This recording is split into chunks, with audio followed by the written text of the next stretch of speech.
is just flat contagious. And he has a heart for what our campuses can do. He has a heart for the Lord. And it has been a blessing, Joe, to spend these 9 years together. I first met Joe about a year before that. We found ourselves on a little committee together writing a statement about, let's see, what was that statement about? Academic freedom. Academic freedom.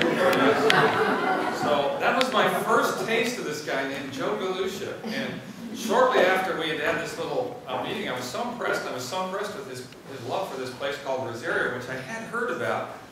And Pam and our kids, we took this great Western vacation because we thought we would never have another opportunity as a family to travel to the Northwest.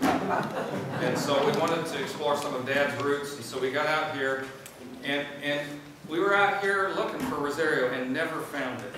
You know, we got on the other side of the state park and got really close, but just couldn't find it. And so we left without that, thinking we would never see Rosario.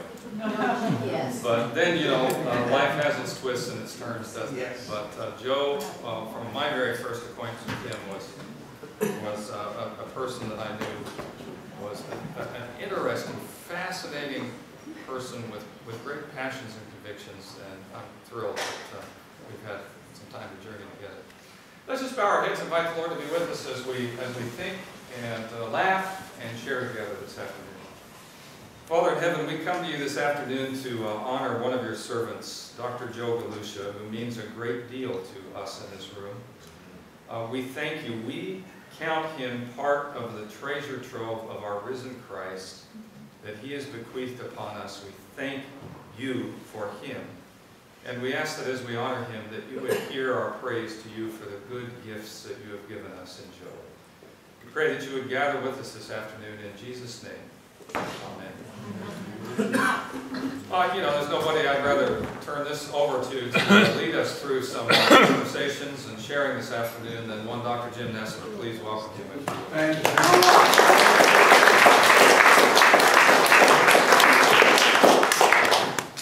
Joe has served in many capacities for a number of years. He has been, of course, a teacher of biology. He's been heavily involved in research, also involved as the Dean of Graduate Studies, so has had administrative duties. He has taught here at Rosario. He's been a student here at Rosario. He has done research here at Rosario. He's directed here at Rosario. And in all those various roles, he, of course, has come into contact with a wide variety of people, many of whom are in here now. I'm just curious, how many of you have worked with Joe in one of those capacities, as a student, a researcher, a fellow, a colleague? The number. That's a great number of hands. I'm going to call on some of you, because we want to hear what some of you may have to say. There have been a few people who we've asked in advance, and I have an email from someone who wasn't able to be here. But I first met Joe, and he probably doesn't remember this. It was early in the fall of 1981, and I had just come out to Walla Walla, sight unseen as a student. They didn't know I was coming, but I knew I wanted to be a biology major. And the chairman at that time was Joe Galusha. They told me he was the chairman. I didn't know what that meant. All I know is I had to see this guy in order to figure out what classes to take. He's the one who set me up for all the classes that I would take. He was also the director here at Rosario the very first summer, 1983, that I was taking classes. He was down in cabin number 1 on the beach. For some reason, he put me in cabin number 2, right next to him. And so we had to be very careful as we did certain things. And every now and then, we'd be in our cabin, 4 guys, doing strange dances or acrobatics, and all of a sudden, we'd see him peering in the window, wondering what was going on. Many of you may have a variety of stories as well. And I want to start with some research. Many of you know that Joe studies, well, one of these things that happens to be flying around. Semi-elegant, but they are pretty cool. They do a variety of things. And he's done lots of the studies, most of those studies down on Protection Island. And there are several of you in here who have done research with him on Protection Island. One of these individuals is Monty Murdoch. Monty, what summer were you on Protection Island? Do you remember? I showed up here. Sure. Yeah. Microphone doesn't work. But... I'm a teacher, I can project. I showed up here the summer of 1991. Had just dropped my stuff off at Loma Linda University, where Joe had taken a little hiatus from missionary service. Missionary service. And Joe had said, come out. I was interested in doing animal behavior, so I came here and then got indoctrinated in Protection Island. And over the next, let's see, I guess next 2 years, year and a half, I spent regular time with Joe out there on the island, both in nice weather and bad weather. He and I just today were looking at that rough weather and talking about how we had sometimes ventured down through stuff that we probably shouldn't have. And so I got to spend, what would it have been, a couple springs, 2 summers, half the week down there, going back and forth, enjoying the gulls, enjoying being out on the island. I remember being out on the island and realizing there was no way to really communicate except for the, I don't know, I think it was a VHF radio, Joe. I don't know what it was, but we'd be down there and we, sometimes we'd stay with, over there in, I guess it was Port Townsend or Diamond Point to be more exact. And so I got to spend time with Joe there. I got to, some of the things I remember being out on the island with him, he may or may not remember this, or it's been a few years since then, I might have it wrong. But I remember that in that time out there on the island, that pretty much every day, all the researchers, whether it was just Joe and I, or Joe and I and Dean Pearson, or Jim Hayward, we always had devotional together on the island. And that really meant a lot to me, because at that point in time, there were things going on in my life that I was working through. And I thought, wow, we're out here on the island, but he's taking the time with me to spend the time worshiping the Lord. Amen. And that meant a lot to me, Joe. I may never, sorry. I may have never said that to you, but I enjoyed our time together on the island. I enjoyed our time here together. I forgive you for leaving me at Loma Linda the last year to come back here. But you did see me through, so no hard feelings. Thank you. Thank you. Now, not only was Joe a teacher and a mentor, there was a time when he was actually a student. Hard to believe. Can you imagine having Joe in your class? Well, at least one individual did have Joe in a class. And Monty's father, Floyd, would you come up? Do you have some things you'd like to share? Some I won't share. Oh no, those ones you should share those. I want to remain his friend for the rest of our life. Last night, Dr. Bigger was talking to us about what this place means to us. And I first came here in 1956 or 55. I have to go back and check. They had just bought the property. Bernie Neufeld, Dr. Neufeld, was a really good friend of mine. We immigrated to America the same year and went to elementary school together. Ernest Booth, you've heard of him, he was Bernie Neufeld's uncle. And since we were both bird watchers, that brought us closer together, and we were missionary children, and so we couldn't afford binoculars. We had monoculars. And of course, those of you who know Booth, he always had a special, so we bought monoculars from him so that we could see birds.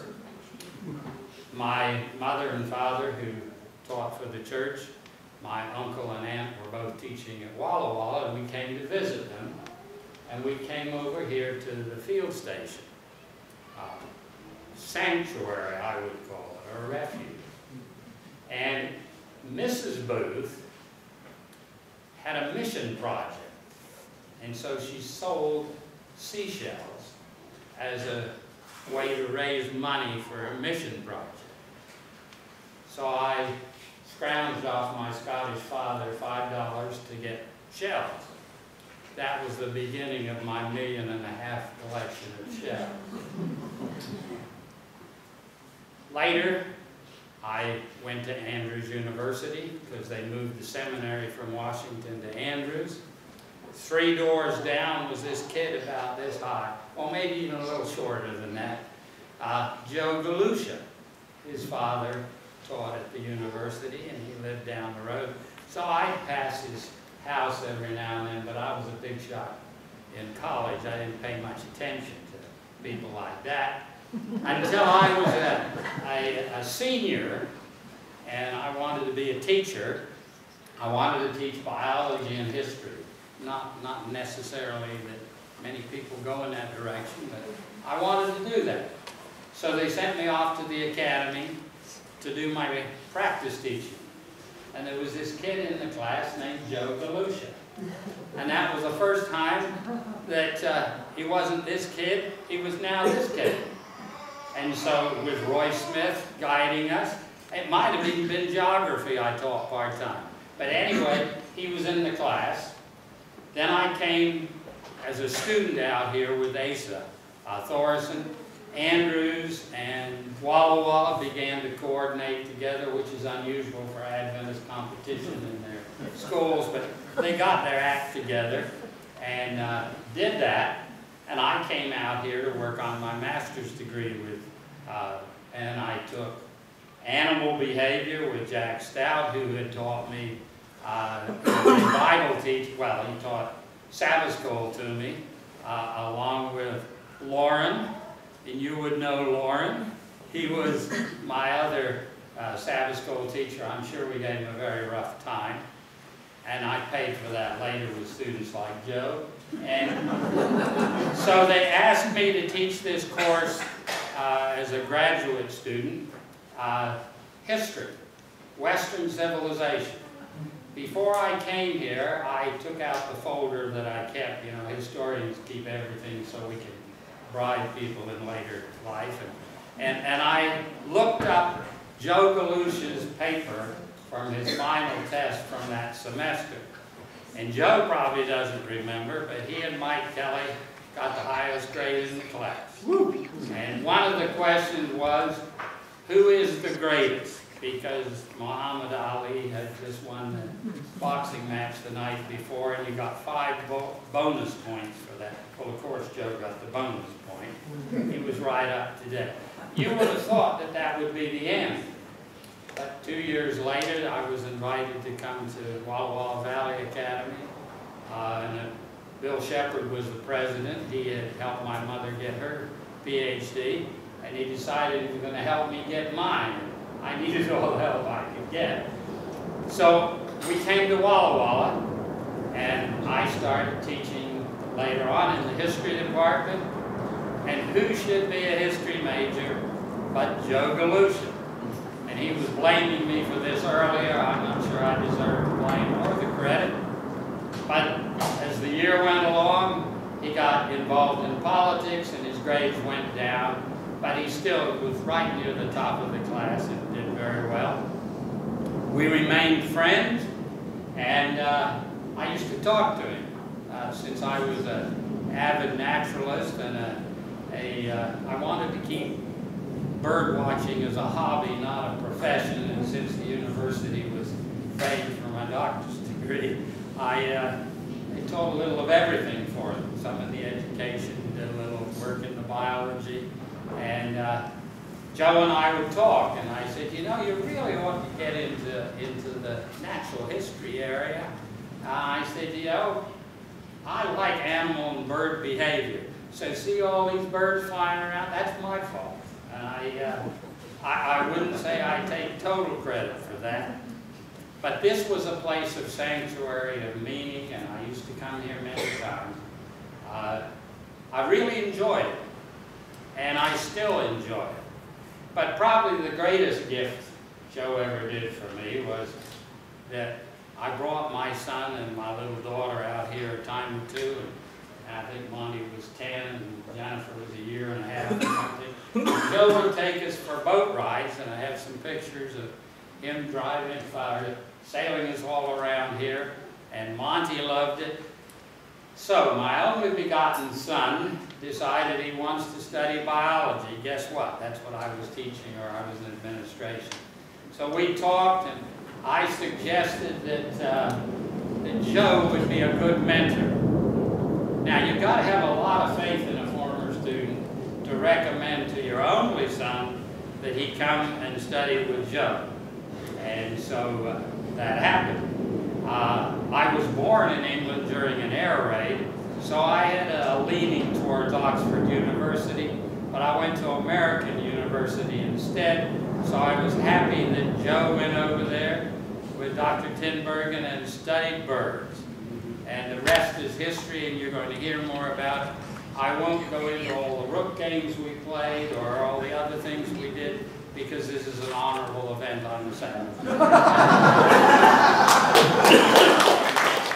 Joe is also a colleague. And so we're going to hear from a couple of colleagues, one via an email. Many of you may know Ron Carter, who's the provost down at Loma Linda University. He wasn't able to make it, but he sent an email, and so I'm going to read it to you. A statement for Dr. Joe Galusha's retirement by Ron Carter. It is with deep disappointment that Kathleen and I are not able to attend this very special Rosario weekend.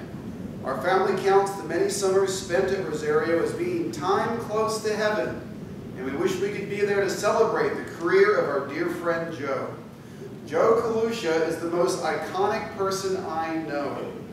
His extraordinary behaviors, worthy of being studied in their own right, his quintessential ways of saying things, and his stylized choice of clothing has made him famous and most unique. These attributes have been celebrated by countless students throughout the years, especially during the famous end of summer Saturday night talent shows. A mop trimmed as a fringe of hair, a Greek fisherman's hat, and a down jacket patched together with duct tape made costumes that unambiguously portrayed Dr. Joe. And if any member of the audience still couldn't identify the famous personality, a series of gold long calls attempted by the student was all that was needed to identify Dr. Joe Galusha. Joe and I became friends in the late 1970s and began as research collaborators in the mid-1980s. Through his influence, the Carters returned to Walla Walla College in 1984 and began a deep and lasting friendship focused on issues of philosophy, religion, and animal behavior. Our families have shared rich and meaningful times and events together. Joe, more than anyone I know, enjoys asking questions of others. He is a wonderful host. Most credit here goes to Marilyn. He loves to probe the essence of what people think and how they arrive at their conclusions. He has certain phrases of speech accompanied by hand and head gestures that are vintage Joe. I can just hear Joe saying, now, with the head slightly bowed, shoulders lifted, hands lifted up, tell me again what you said. What do you really mean by that? All this seemed to be an attempt to have you say it differently, especially if he thinks you are wrong. My years of working with Joe on Protection Island were most enjoyable. The research was simple and fascinating, and I always marveled at his elegant experimental designs and his skill at mentoring so many graduate students through their research.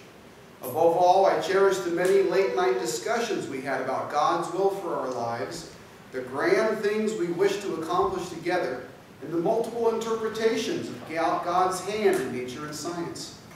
Dr. Joe has many books within him yet to be written. From his beautiful perch overlooking Rosario and Rosario Strait, I predict many years of active work at Rosario Beach and years of many more goal behavior studies with students. Joe, you are my dear friend and prayer partner for Seventh-day Adventist education. I wish you the greatest success in this new phase of your life. I don't want to read this last sentence, but I will. Just remember, if you decide to come out of retirement, I have a job waiting for you at Loma Linda University. So, blessings of God.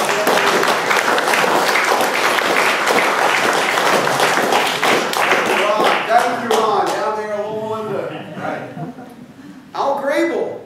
Al was here. There he is. Also a colleague of Joe's for a number of years.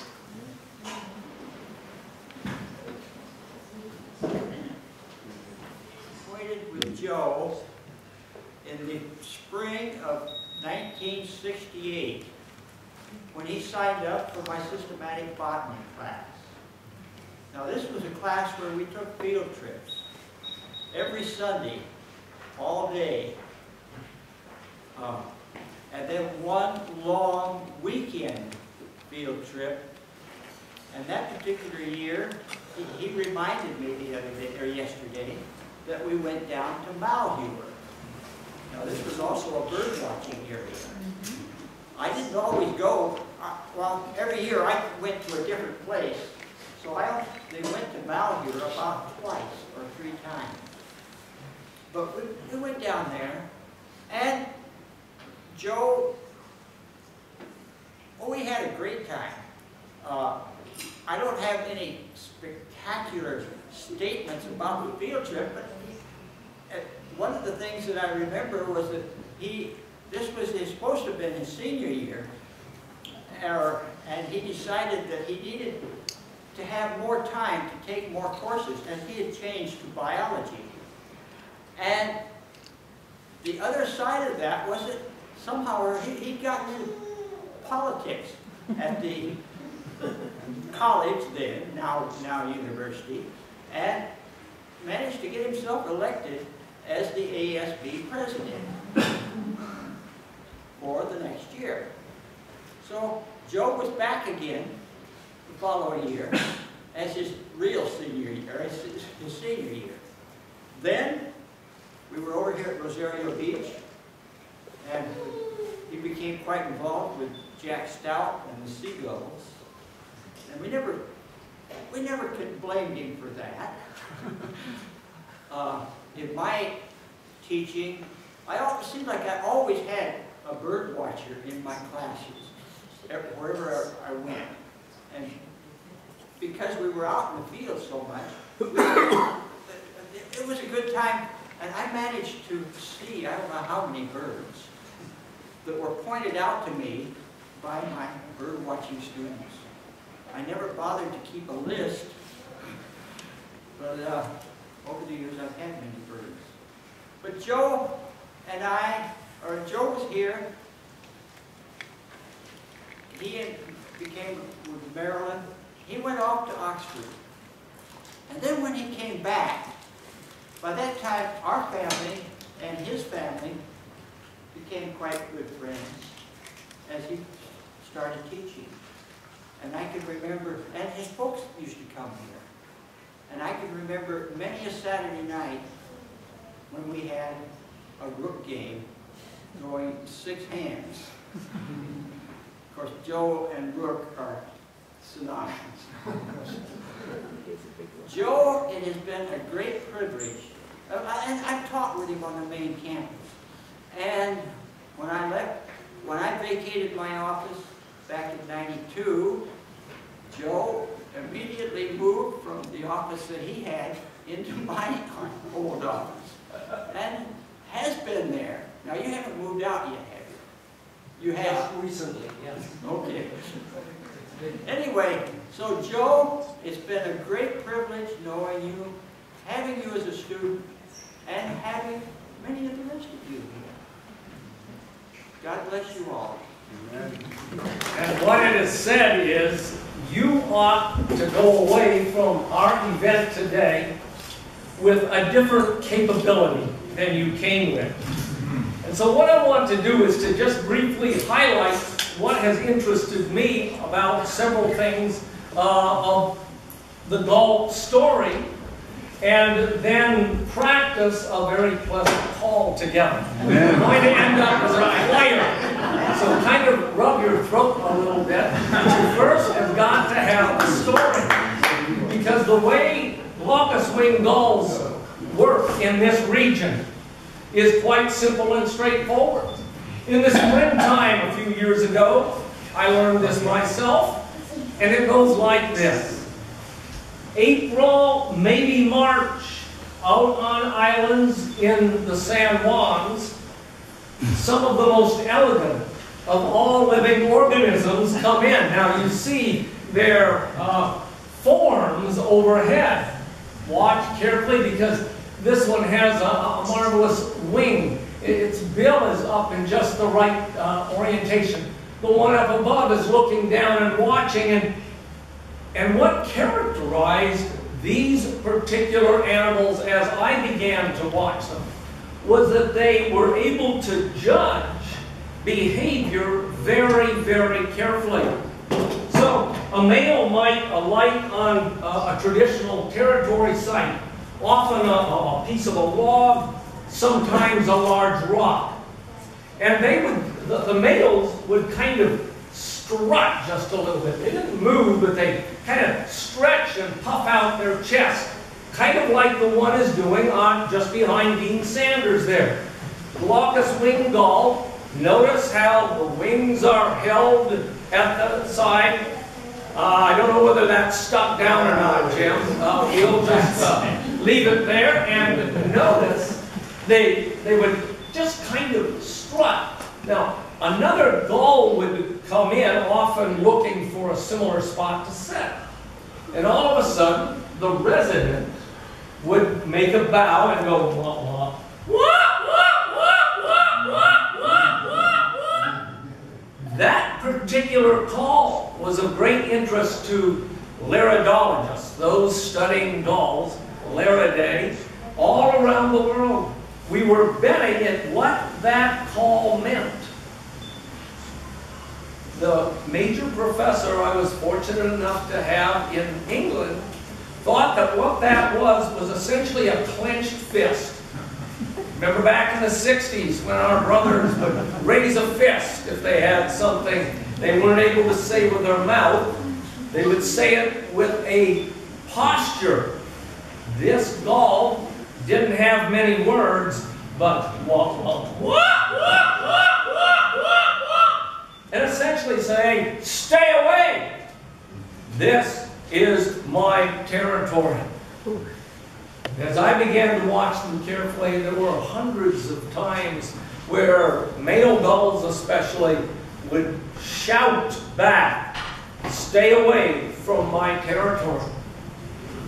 Always something just a little higher than the average. They would be watching, often stimulated by a potential arrival. About 2 or 3 weeks after they had established an area, they continued to shout, stay away. But this time what they meant was, stay away if you're a male. But look who's here if you're not. And so what we found was that males didn't stop by, but some of the lady gulls, the more beautiful, not elegant, but beautiful, they began to stop by, and they would alight behind the male, and the male would stop shouting long call, which was what that was, and would bow into another call. Bow the head, stretch the neck out, extend it. Back and forth, Ralph. Mew call. Glaucous-winged gull, mew call. Ralph and I worked on some of these things together in the early days. And that call essentially meant, come with me, come with me. And the male usually would lead to a small depression that could later be used as a territory nest location. And often the female then would start to follow, and as they got better bonded, mew together, mew, mew, mew. Years later, several students began to look at this as an important bonding event. So what we did was to notice the amount of time the female cooperated with the male in this particular call. And we found that if by the second week of their time together for the season, the female was actually cooperating, they were being facilitated together, there was twice as many young produced in nests that had females that were cooperating with the males early on in the season. We think that meant bonding was occurring. So we ended up seeing long call as a long distance threat where you protect your territory, mewing as a way of cooperating together, bonding together, so that later as you shared other duties such as incubation or gathering food, these would you would be better together as a pair. Well, those two particular observations led us to look very carefully at a number of other hostile behaviors. The larger picture is simply this. I chose to study the way in which hostile behavior, I was interested in the Vietnam War at this particular time was going on, as you know. My commitment as a young university student was to an alternate way of serving my country. And I began to work on theoretical aspects of hostility and aggression. And I made a commitment to become a conscientious objector, not a conscientious cooperator, which our church, official church position was. So I began to read lots about conscientious objection and reasons why we would want not to participate in hostility and war. Part of that led me to want to understand how an animal system worked. And so the next thing that I did was to begin to sequentially analyze the way gulls fought with each other. And what that meant was male on territory, intruder comes in, male now shouts, "What, what? Stay away," intruder ignores. So what does resident do? Move his head into a upward, forward position and begin to approach. 2,000 sequences of interactions later, we were able to summarize the story of gull hostility in this way. They simply reacted as little as possible, as long as they could. So if there's an intruder that comes in, they start by saying, "Would you leave the territory?" If the intruder didn't leave the territory, there would be a more emphatic posture and display that said, "Get out!" It would be very much like me at home in Walla Walla over the years. Had a neighbor that lived quite close, and periodically on Sunday morning he'd come out and dig in his garden near the corner of our properties. Well, if one morning he came out and began to dig in Marilyn's rose bushes, I'd come out and I'd say, "Do you realize you're digging Marilyn's roses? That's my wife, Marilyn, roses." And he'd say, "Oh, is this your property?" "No." "Get out?" "Yes." "Get out?" "No." He sometimes would be confused if I didn't communicate what I meant next. What we found was that these gulls had the ability to interpret each other's sayings And when I said get out, my neighbor might or might not get out. The next step, I could go back in, sit down, and begin reading the morning newspaper, the sports section, and Marilyn would come back in and say, he's back. And I would go back out and I might say, stop! Or something bad's going to happen. And I might pick up my shotgun and hold it over my head. And he would get the idea. Then I would lower it to my waist and I'd aim over his head or off this way. And I'd blow a shell in that direction. What I can tell you is, you see that we start with polite conversation, we emphasize it, and finally we bring a weapon. And what we found was that Gauls originated that strategy, which was to do as little as possible, as long as possible.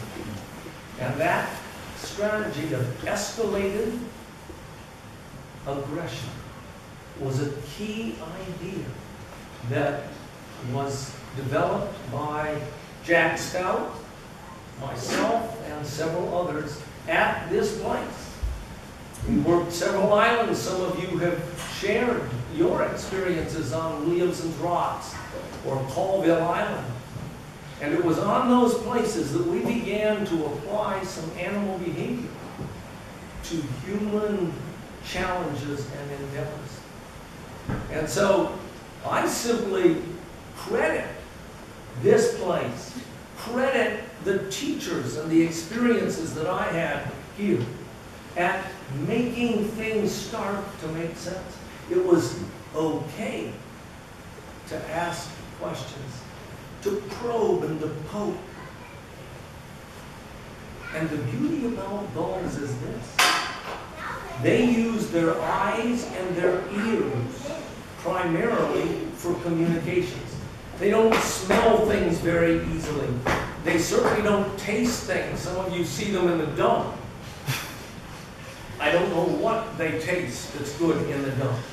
But they eat a lot of what is theirs. But they don't seem very discriminating. And so what happened was, had I chose to study foxes or mice or some other mammal species, their primary form of communication is smell.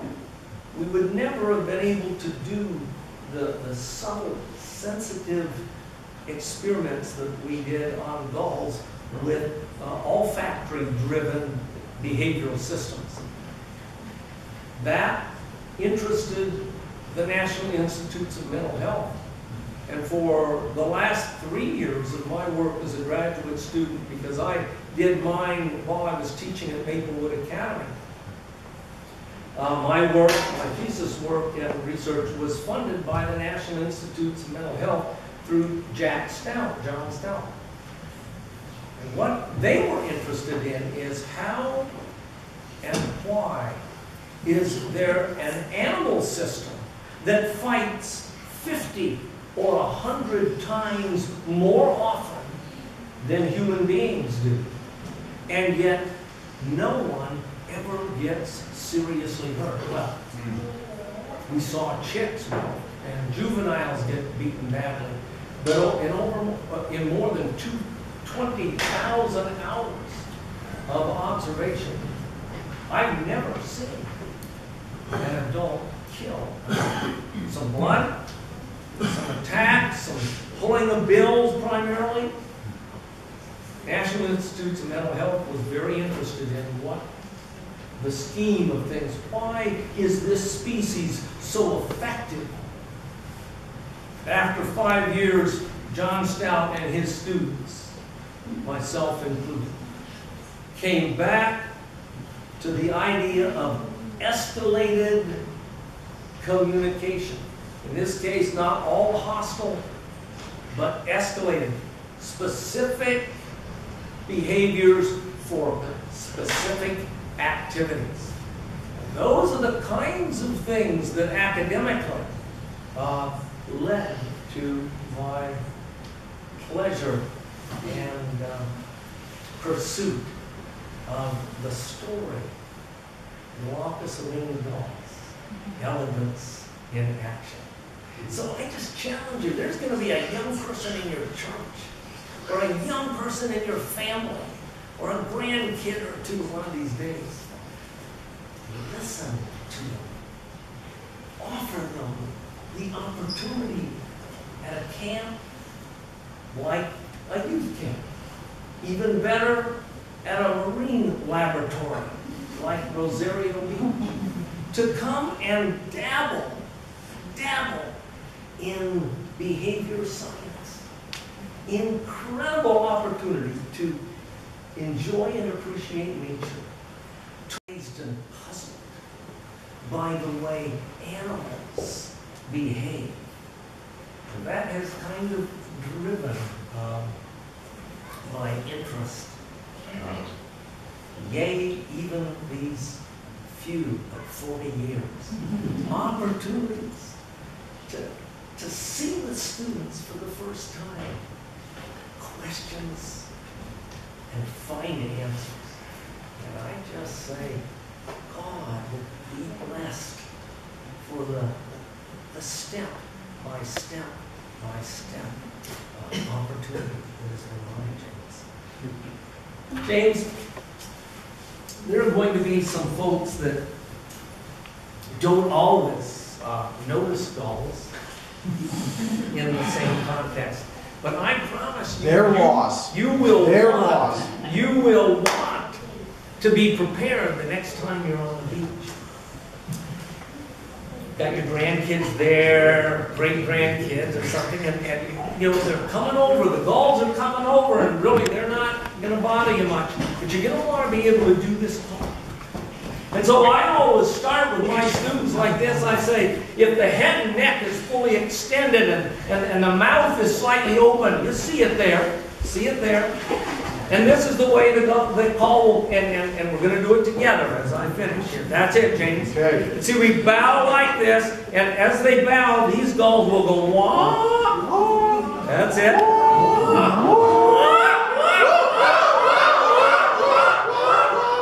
right, we're going to try it again. We're almost on key. Almost on key. So close, so close. So we're going to go then. See, remember, head and neck. Like this, and there'll be a single bow. Wah, wah, wah.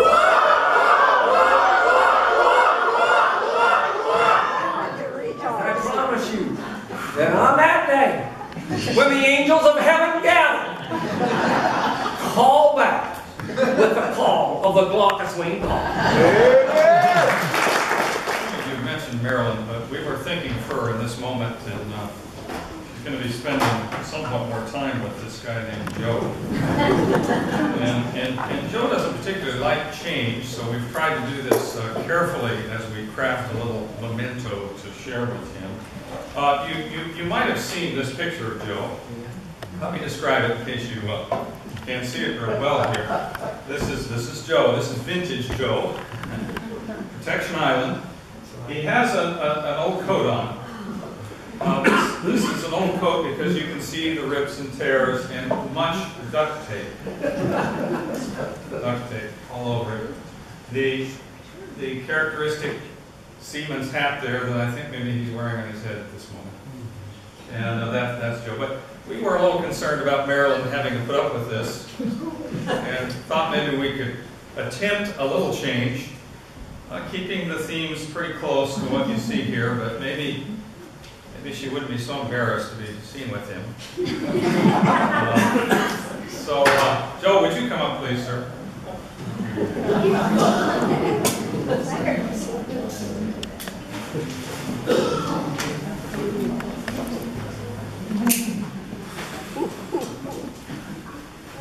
Package number 1.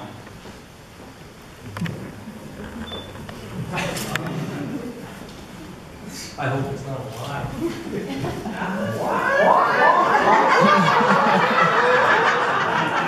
One of these would do. It's the only store to buy. I don't usually put things in bags. It's nefarious feminine behavior.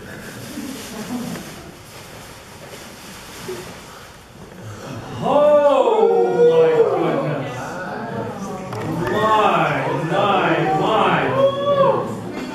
This is the classiest that I have that's ever been near. Just a moment. Moment of silence. There, just stay right there.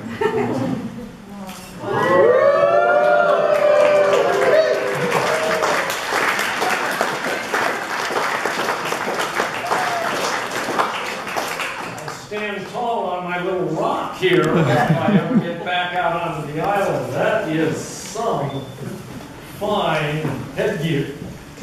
I don't need any Package more. number 2. I like number 1. Number 1.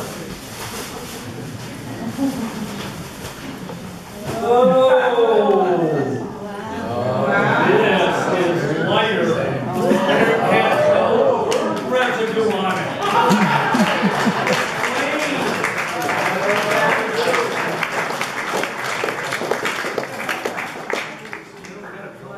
This one I got special from a cabinet retreat, so we'll lay it on the table as well.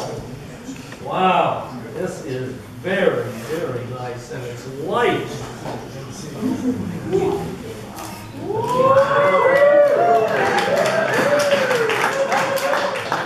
Those will be able to endure this. They'll certainly aim at me with a new target. Package number 3. This was because we were a little afraid we were maybe pushing change a little too far, and that you might. It has felt pretty good, but.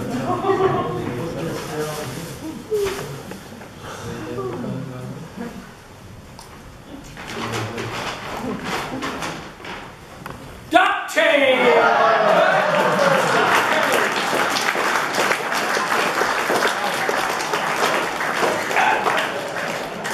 Well, Marilyn, we've done our best. The rest is in your hands. Thank you.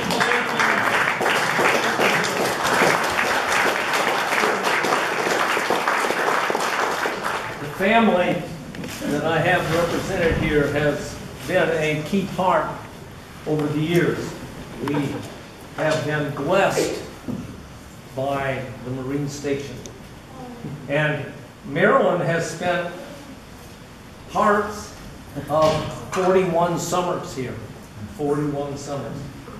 Because we came in 1975 from Oxford and taught here that summer of 75, and were here in some capacity every summer since. But she also was here several years when I was a student. My first year was 67. Ray, I can't remember where you were that year, but I was in Wake Forest. okay, because I remember you coming back and visiting several times each summer. I have an unpleasant story about that one I won't share. Thank you, thank you. Anyway, Marilyn has the longest history here with us, and she was here 4 years, visited 4 years when, a couple years while you were married, and then we were here as students, living first year in cabin, what was then 22. Marilyn is my wife. My eldest daughter was here 20 years. 20 years as a student. Tammy Galusha Bunn. Tammy is one of my students. That's right. And Tammy enjoyed being many places on campus. She enjoyed watching students because she decided she would take general biology here when the time came, and she did. So we were always proud of what she did as a child and then how she transformed into a student. And Tammy did what she wanted to do in college, went to Loma Linda, did medicine, became a pediatrician. And I would hope that that was somehow a result of watching young gold chicks. So I want to attribute Tammy Joe, right back here. Joe, 3 years younger than Tammy. Joe was actually born in the John Ratcliffe Maternity Hospital in Oxford because he was born just before we came back. But he was here his first 20 years as well. Worked with Dale Lent, some help with Ora Fry for a bit, but he and a friend Kevin McCloskey kind of grew up here. And so we have attributed part of his success as a civil engineer, structural engineer, because he did his undergraduate work, took general biology here, then did engineering, then his program in the graduate program at the U of W. And so that's the immediate family. Tammy made a wise choice and found a man that we have incorporated completely into the family, Jeff Bunn. Jeff and his family, who are represented here, his father, and I noticed his mother. Where am I missing Nancy? She's out watching for gulls. Larry and his wife Karen are here. And the good news is that you want for your children something that you value yourself. And that, in our case, was an appreciation of nature and a positive spirit. And our kids, Marilyn and me and our kids, we were blessed by the hikes that we took, by the boat rides we were part of, by things that happened in the chapel just over here. You will think of things that places on this campus where you were richly blessed. The beach around a fire pit and so forth. Those are things that bring us back.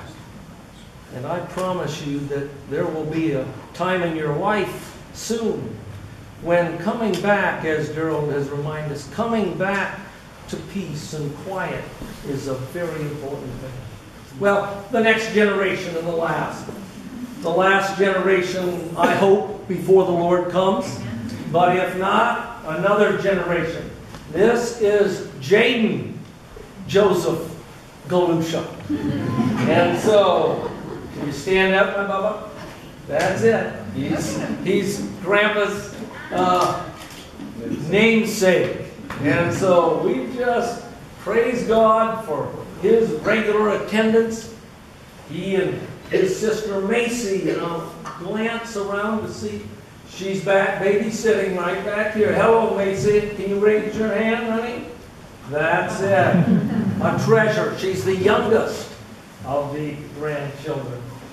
Then back with her is son of Jeff and Tammy, and his name is Alec Bunn. And he is going to be an engineer, I think, like his uncle. And he fixes all kinds of things. Well, makes Legos in record time. Who else have I missed? Oh, I might have missed my good one. Please come see Papa. This is the treasure, isn't it, huh? This is Katie. And Katie has a heart that matches any single one of ours. She loves animals. She loves life. She loves Papa. And that we remember. Thank you for coming today all the way from Spokane. And we have another grandchild, Ellie, who is getting ready for the academy at Upper Columbia. And I simply bear testimony that part of what has kept us together as a family and excited about the summer was knowing that Rosario Beach would be a place where we would meet others of kindred spirit. Starting in the chapel, every evening as we have our worships, as a family, a Rosario family. Kids rushing there, sitting on the front row, listening up to what was going on. We were blessed. Secondly, the privilege and the treat of being with college students, university students, all day long when we're here. Doing some lecture, yes, but more so laboratories, projects, field trips, just an incredible group of activities. And I'll tell you that over the years, the students that I have personally visited with 5, 10, could it be 30 years later in some cases, and what they say is, hey, you guys did a good job in biology, but it came together at Rosario Beach. And the integration of what we learn with who we are and what we want to become. I don't think it can be done any better anywhere else. Finally, I see a generation of students that are going to come along and take the reins. Graduate students that I've been blessed with here.